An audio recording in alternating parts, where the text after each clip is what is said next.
The scene is the unforgiving, sun-baked terrain of central Luzon, Philippines, an environment characterized by extreme heat, choking humidity, and punishing, irregular inclines. The challenge is a joint endurance march, covering over 100 kilometers under full combat load, approximately 40 pounds of gear, designed to test physical limits and, more importantly, psychological resilience. The Challenger is a detachment from the British Special Air Service, SAS, globally renowned for their elite training and their legendary selection march.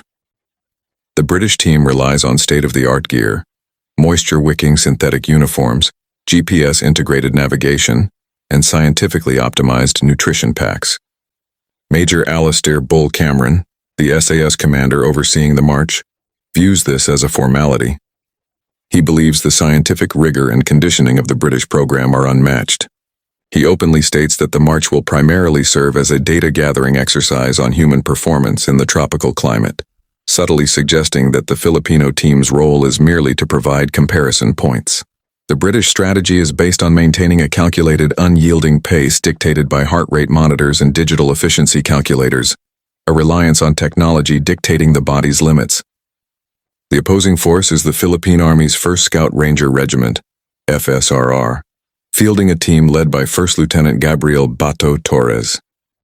The Scout Rangers wear simpler, heavier cotton uniforms and carry basic packs, but their training is rooted in metabolic adaptation. Years of operating in the tropics have fundamentally altered their ability to manage heat, hydration, and salt loss. Their philosophy is pure Filipino puso, heart and courage, believing that the mind, not the muscle, determines survival. Their goal is not just to finish, but to prove that endurance is a function of the will, not the weight of the gear.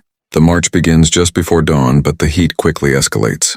The SAS team, guided by GPS and pre-programmed efficiency parameters, sets a fast, metric pace designed to maximize kilometer coverage before the midday sun.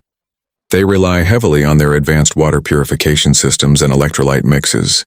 However, within the first 30 kilometers, their scientifically optimized plan encounters its first critical failure: the extreme, non-stop humidity. The high-tech synthetic uniforms designed to wick away moisture are saturated instantly. The SAS soldiers' body temperatures begin to climb dangerously, forcing them to rely on their digital monitors for constant warnings, a psychological distraction. Lieutenant Torres and the Scout Rangers move at a deceptively slow, non-linear pace, avoiding the direct sun whenever possible, and utilizing the sparse natural canopy cover. A strategy of energy conservation the SAS's direct route GPS ignores. They are wearing simple cotton uniforms which, while heavier, are saturated in sweat and thus create a natural evaporative cooling mechanism against their skin, a low-tech advantage. The Rangers are drinking less water in volume than the SAS, but are consuming small, strategically timed amounts of local salt and electrolyte sources gathered before the march. Major Cameron, watching the heart rate telemetry in the command center, sees the SAS team struggling with alarming thermal distress alerts. He is shocked that his superior gear is failing to provide the expected advantage. He commands his team to increase hydration frequency, clinging to the scientific solution. Unbeknownst to him, the Filipinos are moving with the metabolic efficiency of men born and hardened in this exact climate. Their bodies already adapted to managing core temperature better than any synthetic fabric. If you're a true full-blooded Filipino who carries the spirit of puso in your chest, show your support and subscribe to this channel right now.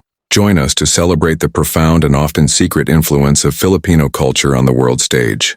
As the march hits the brutal midday peak, the differences in doctrine become devastatingly clear. The SAS team is now constantly stopping to monitor vitals and cool down, delaying their own progress. Their reliance on GPS creates a further mental block. When the satellite signal briefly drops due to thick foliage, their morale dips, forcing them to manually confirm their position, a mental effort that saps energy. The soldiers are suffering from psychological dependency on their monitors, unable to trust their bodies because the technology has warned them against it. Lieutenant Torres and the Scout Rangers, who have relied only on map, compass, and celestial cues, maintain their slow, steady rhythm. They execute the pace-setter's silent rhythm technique, a method of synchronized breathing and stepping that psychologically locks the entire team into a single, unbreakable mental state. They are entirely focused on the man in front, drawing strength from the collective puso, not a digital readout. When one ranger stumbles, he is not evacuated. He is immediately supported, forcing him to continue the march with the team. Major Cameron receives devastating news.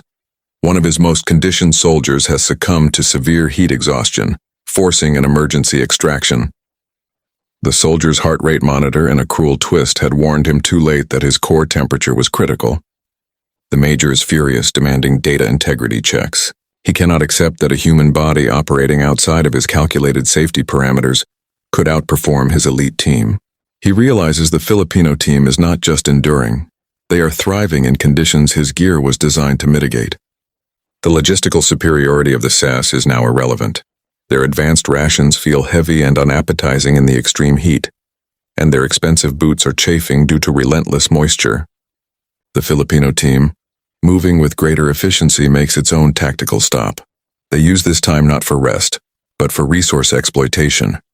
They expertly fashion simple bamboo hiking poles for stability and use local leaves to create makeshift salt rubs for their feet, preventing the blisters that are now immobilizing the British soldiers. This is Filipino discarte in action, turning the environment from an obstacle into a sustainable supply depot. Major Cameron attempts a final desperate tactical move. He directs his remaining team to use their superior navigation skills to cut an unmarked, difficult line through a ravine, believing the sudden challenge will break the Filipino team's morale. He tracks the Filipinos' slower, but inexorable progress toward the ravine. However, the scout rangers are prepared. They know this ravine intimately. It is part of their own training ground. They use the rocky path as a natural shelter, utilizing the cooler, shaded rocks to lower their core temperature, while the British team is struggling with the exposed, brittle incline of the opposite side. The SAS team is forced to halt completely due to debilitating blisters and severe dehydration, their high-tech filters failing to keep pace with the massive fluid loss. Major Cameron watches the digital map with dread as the red icon representing the Filipino team steadily gains ground, moving with an eerie, quiet efficiency that defies logic. The distance between the teams, which started heavily in the SAS's favor, begins to close rapidly.